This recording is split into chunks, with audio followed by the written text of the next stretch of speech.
ನಟ ಅಜಯ್ ರಾವ್ ದಾಂಪತ್ಯದಲ್ಲಿ ಬಿರುಕು ಮೂಡಿತ್ತು ಅನ್ನುವ ಸುದ್ದಿ ಇತ್ತು. ಬಟ್ ಈಗ ಮತ್ತೆ ಒಂದಾಗಲಿಕ್ಕೆ ಮುಂದಾಗಿದ್ದಾರೆ ದಂಪತಿ. ದೊಡ್ಡ ಶಾಕಿಂಗ್ ಸುದ್ದಿ ನಿನ್ನೆ, ಬಟ್ ಈಗ ಸುಖಾಂತ್ಯವಾಗಿದೆ. ಮತ್ತೆ ಒಂದಾಗಲು ಮುಂದಾಗಿದ್ದಾರೆ ಅಜಯ್ ರಾವ್ ದಂಪತಿ.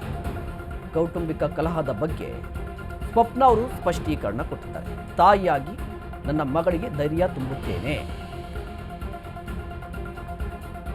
ನಮ್ಮ ಬದುಕನ್ನು ಪುನರ್ ನಿರ್ಮಿಸಿಕೊಳ್ಳುತ್ತೇವೆ, ದಾಂಪತ್ಯ ಜೀವನ ಸರಿಪಡಿಸಿಕೊಳ್ಳಲು ಪ್ರಾರ್ಥಿಸುತ್ತೇನೆ. ಸೋಷಿಯಲ್ ಮೀಡಿಯಾದಲ್ಲಿ ಸ್ವಪ್ನ ಅವರ ಸ್ಪಷ್ಟೀಕರಣ ಇದೆ.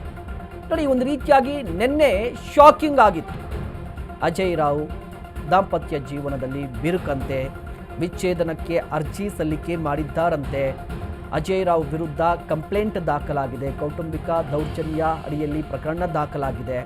ಇದ್ರ ಬಗ್ಗೆ ಸಾಕಷ್ಟು ಶಾಕಿಂಗ್ ಮತ್ತು ಒಂದಿಷ್ಟು ಸುದ್ದಿ, ಯಾರೂ ಕೂಡ ನಂಬಿರಲಿಲ್ಲ. ಜೊತೆಗೆ ಅಜಯ್ ರಾವ್ ವಿರುದ್ಧ ಸ್ವತಃ ಸ್ವಪ್ನ ಅವರೇ ಕೇಸ್ ಹಾಕಿಬಿಟ್ಟಿದ್ರು ಅನ್ನುವ ಸುದ್ದಿ ಕೂಡ ಇತ್ತು. ಬಟ್ ಈ ಎಲ್ಲದಕ್ಕೂ ಕೂಡ ಒಂದು ಸ್ಪಷ್ಟೀಕರಣ ಅನ್ನೋ ರೀತಿಯಲ್ಲಿ ಇವತ್ತು ಸ್ವಪ್ನ ಅವರು ಒಂದು ಪೋಸ್ಟ್ ಹಾಕಿದ್ದಾರೆ. ನೀವು ಕೂಡ ದೃಶ್ಯಾವಳಿಯಲ್ಲಿ ಗಮನಿಸ್ತಾ ಇದ್ದೀರಾ. ಒಂದು ಪೋಸ್ಟನ್ನು ಹಾಕಿದ್ದಾರೆ ಸೋಷಿಯಲ್ ಮೀಡಿಯಾ ಮೂಲಕ. ಒಂದು ಪೋಸ್ಟ್ ಅಂದರೆ ಒಂದು ಸ್ಪಷ್ಟೀಕರಣ. ಯಾವ ರೀತಿಯ ಸ್ಪಷ್ಟೀಕರಣ ಅಂತ ಹೇಳಿದ್ರೆ, ಮತ್ತೆ ಒಂದಾಗಿರ್ತೀವಿ, ನಾವು ಮತ್ತೆ ಒಂದಾಗಿ ಜೀವನವನ್ನು ಸಾಗಿಸ್ತೀವಿ, ತಾಯಿಯಾಗಿ ನನ್ನ ಮಗಳಿಗೆ ಧೈರ್ಯವನ್ನು ತುಂಬುತ್ತೇನೆ, ಧೈರ್ಯ ತುಂಬ್ತೀನಿ, ನಮ್ಮ ಬದುಕನ್ನು ಪುನರ್ ನಿರ್ಮಿಸಿಕೊಳ್ಳುತ್ತೇವೆ.